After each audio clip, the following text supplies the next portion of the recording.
But somewhere inside that city, in a small hotel room, one of the Cold War's most dangerous secrets was quietly reaching its end. He appeared to be nothing more than a quiet artist. But 1950s, the world had split into two powerful sides. On one side stood the United States, on the other, the Soviet Union. June 21st, 1957, 1:43 a.m., Manhattan, New York. The streets of the city looked completely normal. Yellow lights stretched between towering buildings, taxis sped through the avenues, and thousands of people were busy living their ordinary lives. But somewhere inside that city, in a small hotel room, one of the Cold War's most dangerous secrets was quietly reaching its end. For years, a man had been hiding inside the United States. On the surface, he appeared to be nothing more than a quiet artist. But behind that ordinary identity was one of the Soviet Union's most highly trained spies. His name was Rudolf Abel. The 1950s. The world had split into two powerful sides. On one side stood the United States, on the other, the Soviet Union. No official war had begun, but beneath the shadows,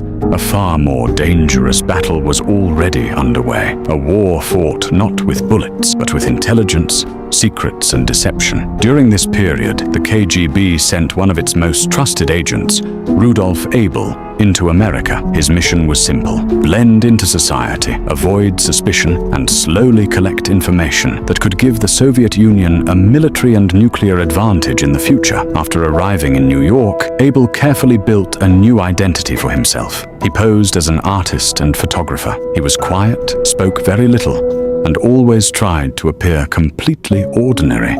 To his neighbors, he was just another man living a simple life. But inside those quiet rooms, secret messages were being created. Microfilm, coded numbers, invisible ink, hidden radio transmitters. That was his real world. For years, the FBI had no idea he even existed. The Soviet spy network operated with incredible precision. Every agent looked like a normal civilian. Teacher, a businessman, an artist. No one stood out. But then, one small mistake changed everything. In 1953, a teenage newspaper boy in Brooklyn came across a strange nickel coin. At first glance, it looked completely normal, but when the coin accidentally fell to the ground, it split open. Inside was a tiny microfilm containing mysterious coded numbers. That incident would later become famous as the hollow nickel case. At the time, the FBI couldn't decode the message, but they immediately realized something terrifying. Somewhere inside America, a highly organized Soviet spy network was operating in secret. Meanwhile, cracks had already started forming inside that network. One of the agents was a man named Reino Heihanen. Years of pressure, fear,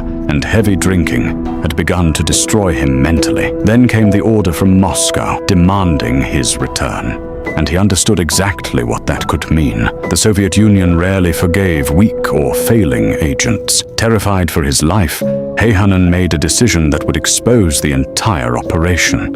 In 1957, after arriving in Paris, he contacted the American embassy. Slowly, he began revealing everything he knew to the CIA and the FBI. Safe houses, coded communication systems, fake identities, hidden meeting locations. Everything started coming into the light. Then he revealed the most shocking detail of all. The quiet artist living in New York was actually a master Soviet spy. That was the moment the real hunt for Rudolf Abel began. For months, the FBI secretly monitored his every move, the people he met, his daily habits, the routes he traveled through the city. Somewhere within the crowds of New York, Abel likely had no idea he was no longer alone. Eyes were following him everywhere. Then came the night of June 21st, 1957. Outside a Manhattan hotel room, FBI agents silently took their positions. Moments later, the door opened. Rudolf Abel was arrested,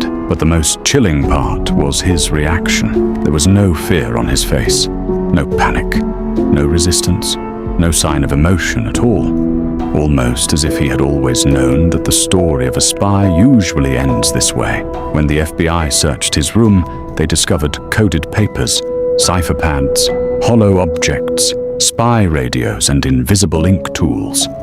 And in that moment, America realized something deeply unsettling. The Cold War was not being fought only across borders. The enemy was already inside their cities, hidden behind ordinary faces.